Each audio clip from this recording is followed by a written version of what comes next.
थप्पड़ मारा, चक्कर खा के नीचे जाके गिरा, लोगों ने पानी के छींटे दे करके उठाया। और लड़ाई उन दिनों में कोई आसान थोड़ी थी। बंसी लाल जैसे क्रूर शासक थे हरियाणा प्रदेश में। उन दिनों में चौधरी चरण सिंह भारतीय क्रांति दल पार्टी के नेता हुआ करते थे। उन्होंने ये भारतीय क्रांति दल बनाई हुई थी। ये सत्यपाल जी मलिक उनके शागिर्द थे। सोमपाल शास्त्री जी उनके पिता, उनके साथी सहयोगी होते थे।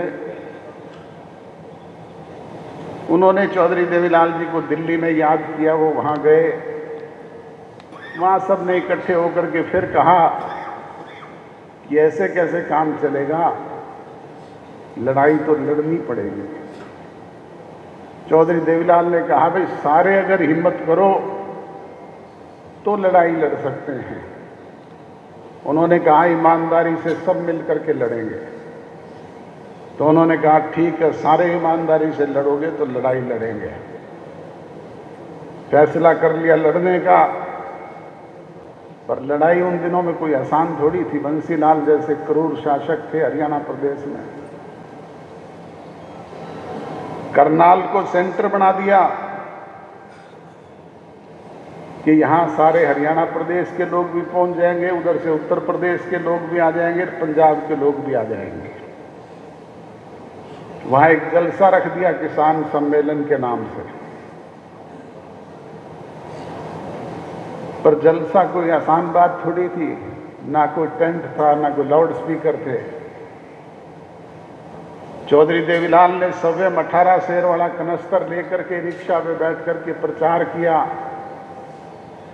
करनाल शहर में घूमे, आस पड़ोस के गांव में गए और लोगों के बीच में जाकर के कहा उस दिन जलसा है, फला फला नेता आएंगे, आप उस जलसे को सुनने के लिए आना।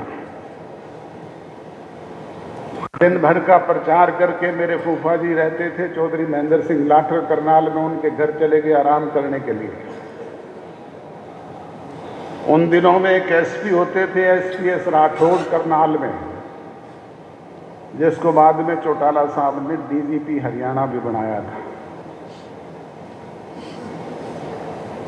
वो एसपीएस राठौड़ का बड़ा टेरर था उन दिनों में।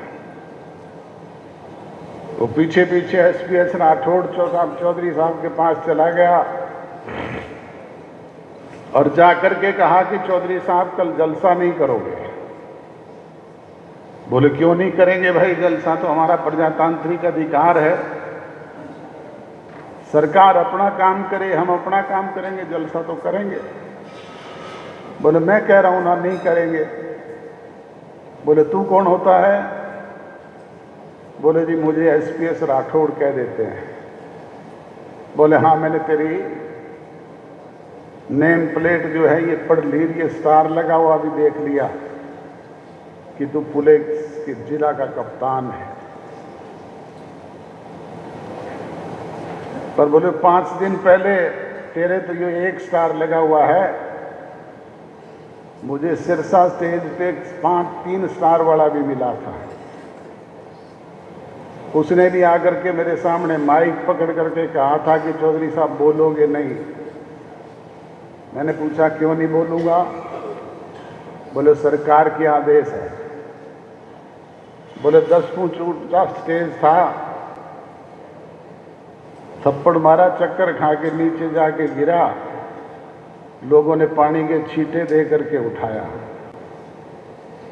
उससे पूछा उसको क्या कहते हैं। और कल जलसा करूंगा जहां करनाल में आजकल सेक्रेटेरिएट है, वो जगह खाली मैदान होती थी, वहां जलसा किया। किसने आना था? परंतु वर्कर का हौसला बढ़ गया, वर्कर में जान आ गई। 1974 में चौथा रोड़ी का चुनाव आ गया, उपचुनाव। चौधरी देवीलाल ने हिम्मत करके वो चुनाव लड़ा, 16,500 वोटों से चुनाव जीते। चुनाव जीतने के बाद वर्कर में थोड़ा और हौसला हो गया।